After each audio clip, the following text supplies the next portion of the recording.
자, 오늘 누가복음 6장 말씀을 읽었는데요.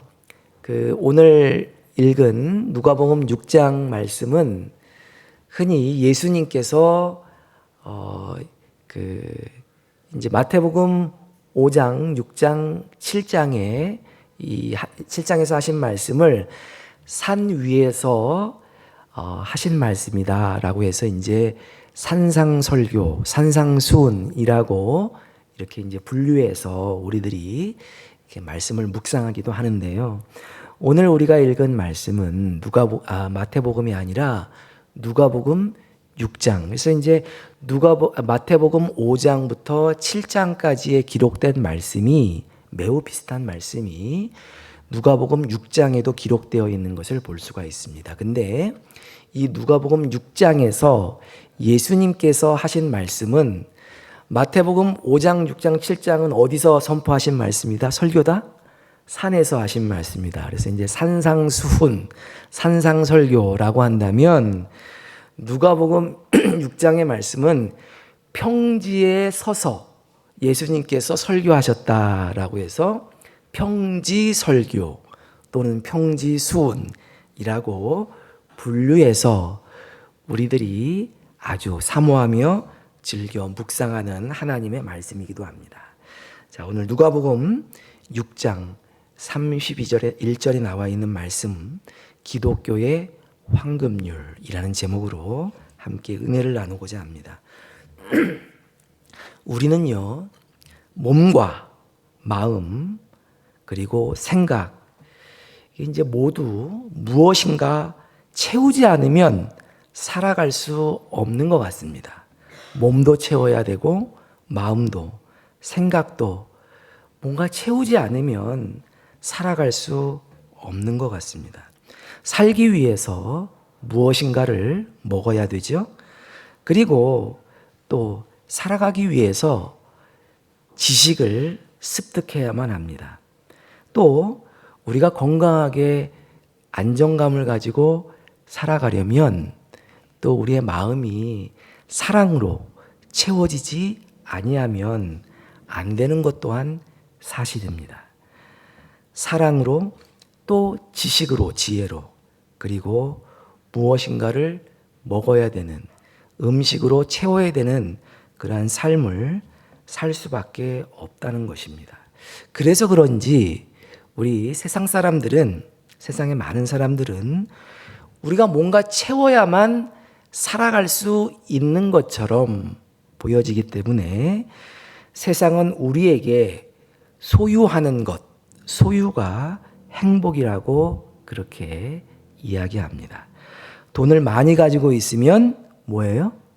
부자죠. 예, 돈을 많이 가지고 있으면 부자입니다. 지식을 많이 가지고 있으면 지식이 많은 유식한 사람, 유능한 사람이 되는 것이죠. 그리고 힘을 많이 가지고 있으면 권력자가 되는 것입니다. 자, 이렇듯 세상은 소유한 자들이, 그러니까 많이 가진 자들이, 그것이 지식이 되었건, 그것이 권력이 되었건, 그것이 돈이 되었건, 이렇게 무언가를 많이 가지고 있는 사람, 소유한 사람들이 소유하지 못한 사람들을 지배하는 것이 세상 이치인 것 같습니다. 자, 그런데 오늘 본문에서는 하나님께서 세상의 가치, 우리들이 일반적으로 생각하는 것과 매우 다른 반대의 말씀을 하고 계시는 것을 볼 수가 있습니다. 오늘 우리가 누가복음 6장 31절 말씀만 읽었는데요. 그 전후 또 좌우의 말씀을 우리가 쭉 읽어 나가다 보면 마태복음 5장부터 7장까지에 있는 말씀보다도 오히려 더 또 생각하기에는 좀 더 급진적인 그러한 이 세상의 생각과 아주 정반대되는 반대편의 그러한 이야기를, 말씀을 하시고 있는 것을 볼 수가 있습니다. 특별히 오늘 본문에서는 예수님께서 우리가 이 세상을 살아가면서 지켜야 할 법이라고 해도 좋고 가치관이라고 해도 좋죠. 우리가 지켜가면 우리가 이제 기독교인으로서 그리스도인으로서 하나님의 백성으로서 반드시 생각하며 지키고 살아가야 될 하나님의 말씀을 법을 매우 간략하게 그리고 명쾌하게 말씀해 주시고 있는 것을 볼 수가 있습니다. 네가 남에게 대접을 받고 싶은 대로 어떻게 해? 너도 남을 대접하라 라고 말씀을 해주시고 있죠. 그래서 오늘 본문의 별명이 있어요. 오늘 본문의 별명이 있는데 그 별명이 무엇이냐? 이게 이제 그 기독교의 황금률이라고 그렇게 이야기하곤 합니다. 이제 골든 룰. 그래서 이제 그 가장 핵심이 되는 그런 말씀. 꼭 우리가 반드시 기억하고 기독교인이라고 한다면 지키려고 노력해야 되는 말씀을 간략하게 핵심적으로 정리했다라고 해서 황금률이라는 표현을 쓴다라고 하는 것입니다. 그래서 이제 우리가 어디 가서 좀 무식하다는 소리를 안 들으려면요. 우리 기독교의 황금률이 뭐예요? 이렇게 물어보면 뭐라고 대답해야 돼요? 네? 네가 남에게 어떻게 해요? 대접을 받고 싶은 대로 너도 남을 어떻게 하라는 거예요? 대접하라. 이것이 우리 기독교의 황금률이다. 이제 그렇게 이야기를 하면 될 것 같습니다. 자, 그렇다면 이게 이제 우리 그리스도인들이 살아가면서 중요하게 여겨야 될 핵심 원리이자 반드시 지키며 살아가도록 노력해야 되는 그런 말씀의 핵심이다. 이제 그렇게 이야기를 드렸는데요. 자, 그러면 이 누구든지 남에게 대접받고자 하는 대로 남을 대접하라 라고 하는 이 말씀, 명령 속에 숨겨진 뜻은 어떤 것이 있는가? 자, 오늘 본문 말씀에 대접하라 라고 하는 말씀이 나오는데요. 이 대접이라고 하는 말의 원뜻은 이제 헬라어로 델로라고 하는 단어인데요. 이게 이제 어떤 의미를 가지고 있느냐 하면 원하다, 바라다, 즐거워하다라고 하는 뜻을 가지고 있습니다. 따라서 이 본래의 뜻대로 이 말씀을 바꾸어 번역을 해보면 이렇게 할 수가 있습니다. 네가 원하는 게 있다면 다른 사람이 원하는 것을 네가 먼저 들어줘야 된다라고 해석할 수 있다라고 하는 것입니다. 내가 바라는 것, 내가 즐거워하는 것, 내가 원하는 것이 있다면 다른 사람이 원하는 것, 다른 사람이 바라는 것, 다른 사람이 좋아하는 것을 먼저 생각하고 들어줘야 한다라고 하는 매우 적극적인 의미가 담겨져 있다라고 하는 것입니다. 또한 이 말씀의 강조점이 어디에 있느냐? 대접을 받고 싶은 대로 남을 대접하라 라고 말씀하고 있는데 강조점이 어디 있어요? 대접하라 라고 하는데 있다라고 하는 것을 우리가 기억해야 한다는 것입니다. 즉 다시 말해서 소유하는 데에 관심을 두지 말고 먼저 어떻게 해요? 주는 데에, 베푸는 데에 먼저 관심을 두어야 한다라고 하는 것을 예수님께서 말씀하고 있다는 것입니다. 소유하는 자가 아니라 주는 자가 되어야 한다라고 말씀하고 있다는 것입니다. 다시 한번 말씀드리겠습니다. 단순히 관념적인 게 아니에요. 이 말씀은 생각만 해서 끝이 있는 그러한 말씀이 아니라는 것입니다. 내가 대접받고 싶은 대로 남을 대접하라 라고 하는 말씀은 저 사람이 원하는 것을 먼저 어떻게 해야 된다는 거예요? 들어주어야 된다. 주는 자가 되어야 된다라고 하는 매우 적극적인 행위를 담보한 그러한 의미가 담겨져 있는 말씀이다라고 하는 것입니다. 따라서 우리 그리스도인들은 받는 자가 아니라 먼저 주는 자가 되어야 합니다. 주는 자는 다른 말로 가진 자라고도 할 수가 있죠. 왜냐하면 가져야 줄 수 있기 때문에 이제 그렇게 이야기할 수 있습니다. 자, 그런데 세상에서 그 부를 어떻게 생각해요? 부는 그 사람이 얼마만큼 소유하고 있는지를 기준으로 해서 그 부를 가늠하게 되어 있습니다. 자, 무슨 말인지 이해하시죠? 저 사람이 부자야 라고 하는 것은 그 사람이 얼마나 많은 것을 가지고 있느냐를 기준으로 해서 그 사람의 부를 가늠할 수 있다라고 하는 것입니다. 그런데 하나님이 보실 때에는 그렇지 않다라고 하는 것이죠. 어떤 사람이 부자예요? 어떤 게 이제 부자예요?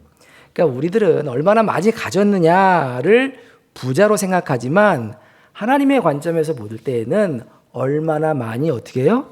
주는 자가 얼마나 많이 주느냐에 따라서 그가 얼마나 부자인지가 가늠할 수 있다라고 하는 것입니다. 얼마나 주는가로 그 사람이 부유하다, 부유하지 못하다를 평가하신다라고 하는 것입니다. 그래서 성경은 주는 자가 받는 자보다 복되도다 그렇게 말씀하고 있는 것입니다. 자, 여러분들은 재산이 얼마나 있으면 그 정도면 부자지라고 생각을 하십니까? 얼마 정도 돼야 부자라고 생각하세요? 한 20년 전쯤에 그때는 한 10억 정도 있으면 부자다. 이제 뭐 그런 이야기를 좀 했던 것 같아요. 근데 최근에는 뉴스를 이렇게 보니까 한국 사람들이 부자에 대해서 어떻게 생각하냐? 30억을 가지고도 나는 부자가 아니에요. 라고. 사실은 30억을 가지고 있으면, 제가 볼 때 우리나라 1%도 아니고 한 0.5%?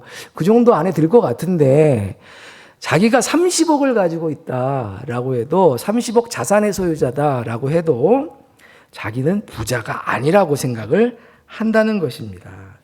자, 이런 이야기를 들으면서 저는 재산이 아무리 많아도 만족할 수가 없고 그것으로는 그러니까 이제 안심할 수 없기 때문이 아닌가라는 그런 생각을 해봐요. 그러니까 내가 이제 부자다 그러면 이 정도의 돈이면 내가 평생 먹고 놀고 내가 하고 싶은 거 다 해도 뭐예요? 얼마든지 쓰고도 남음이 있어 라고 생각해야 이제 부자다라고 생각할 수 있을 텐데 30억을 가지고도 뭐예요? 난 여전히 부족해. 이것으로는 안심할 수 없어 라고 생각하기 때문에 자기가 부자가 아니라고 생각하는 것이 아닌가라는 생각을 하게 됩니다. 자, 흐르는 물에는 뭐가 끼지가 않아요? 이끼가 끼지 않는다라고 하는 속담이 있습니다.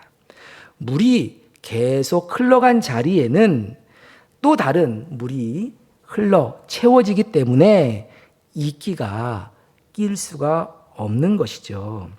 자, 이런 자연의 원리는 하나님께서 채우시는 바로 채움의 원리이다라고 생각할 수 있을 것입니다.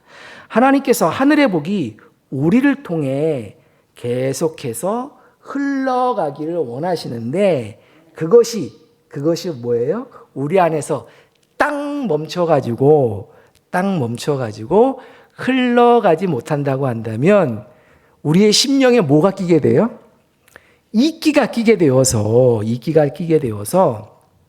30억을 가지고도 여전히 나는 배가 고프다. 이런 생각을 하면서 그러니까 이제 실제로 돈은 많은데 거지근성을 가지고 살아갈 수밖에 없는 것이 현실이 아닌가라는 생각을 해보게 됩니다. 하나님은요, 하나님께서 우리에게 주시는 것을 자연스럽게 우리를 통해서 어떻게 해요? 흘러내보내시기를 원하신다. 흐르지 않게 되면 다시 말해서 우리가 받은 것을 주지 아니하면 흐르도록 하지 아니하면 우리 마음에 욕심이라는 이끼가 끼게 되어서 우리는 아무리 많이 가져도, 아무리 많이 소유해도 평생 거지근성을 가지고 우울한 삶을 살아갈 수밖에 없다라고 하는 것입니다. 소유가 지상 최고의 가치가 되어버린 세상에서 우리들은 살아가고 있는 것 같습니다. 그래서 대부분의 사람들은 더 많은 것을 소유하기 위해서 살아가지요. 그래서 아침부터 저녁까지, 아니 밤늦게까지 수고의 땀을 흘리며 그렇게 열심히 살아갑니다. 제가 미국에 조금 살았잖아요. 미국에서 좀 살았는데, 미국에서 이렇게 몇 년 살다가 한국에 오니까 너무 깜짝 놀랐어요. 세상에 이렇게 새벽부터 밤늦게까지 도대체 일한다고, 또 여러 가지 비즈니스 한다고, 이렇게 새벽부터 밤늦게까지 살아가는 사람들이 세상에 또 어디 있을까라는 생각이 들 정도로 한국 사람들은, 학생은 학생대로, 학생은 안 그래요? 학생은 아침부터 그냥 학원 다니고, 대학교 가도 또 마찬가지고, 또 그냥 취업하면 취업한 대로 또 마찬가지고, 나이를 또 먹어선 대로. 그렇게 아침부터 밤 늦도록 잠자리에 들 때까지 수고의 떡을 먹으며 무언가를 채우기 위해서, 무언가를 소유하기 위해서 그렇게 정신없이 살아가고 있다라고 하는 것입니다.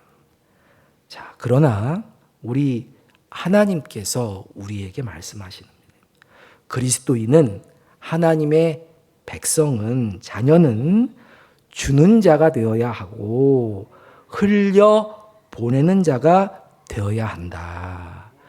너희가 대접을 받고 싶거든. 남을 먼저 어떻게 해요? 대접하라. 남에게 주어야 한다. 베풀어야 한다. 그래야 하나님께서 우리에게 주시는 것이 자연스럽게 흘러갈 때에 우리 안에 욕심이라는 이끼가 끼지 않는다. 주님께서 우리에게 말씀하고 있다라고 하는 것입니다.